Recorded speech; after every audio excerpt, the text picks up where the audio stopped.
Jeshi la polisi kanda maalumu ya Dar es Salaam limetoa taarifa kwa umma ama limethibitisha kumkamata naibu katibu mkuu wa Chama cha Demokrasia na Maendeleo Chadema ambaye anafahamika kwa jina la Amani Golugwa, ambapo tarehe 13 ya mwezi wa 5 mwaka 2025 majira ya saa 6 na dakika 45 za usiku katika uwanja wa ndege wa kimataifa wa Julius Nyerere lango namba 3 yani Terminal 3 lilimkamata Amani Golugwa, naibu katibu mkuu Tanzania bara wa Chama cha Demokrasia na Maendeleo Chadema, akiwa katika maandalizi ya kusafiri kuelekea Brussels nchini Ubelgiji. Sasa naomba nikusomee taarifa hii ambayo imetolewa hivi punde na jeshi la polisi kanda maalumu ya Dar es Salaam kupitia kaimu kamanda wa polisi wa kanda hiyo. Sasa taarifa hii inasema ya kwamba jeshi la polisi kanda maalumu ya Dar es Salaam linatoa taarifa kwa umma kuwa tarehe 13 mwezi wa 5 2025 majira ya saa 6 na dakika 45 usiku katika uwanja wa ndege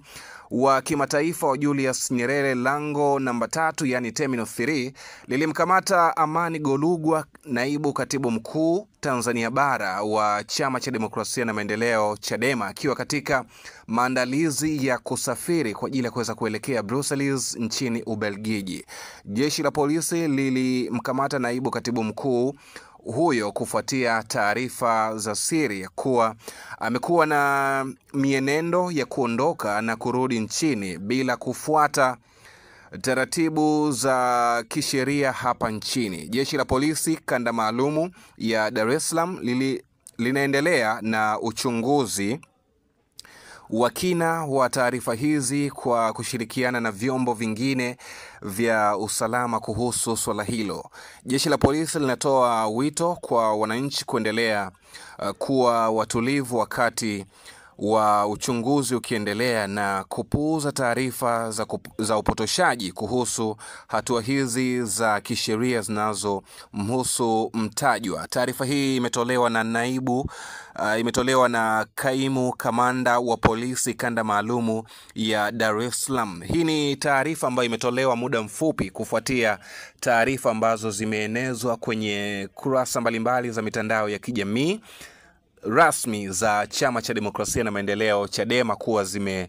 kuwa imeeneza taarifa ya kwamba naibu katibu mkuu wake ambaye ni Amani Golugwa anashikiliwa na jeshi la polisi kanda maalumu ya Dar es Salaam. Lakini muda mfupi baadaye jeshi la polisi limeweza kuthibitisha kumkamata Amani Golugwa ambaye alikuwa anasafiri kuelekea Ubelgiji kinyume cha sheria, lakini pia limeenda mbali zaidi kwa kudai ya kuwa ni utaratibu ambao amekuwa akiutumia siku zote kufanya safari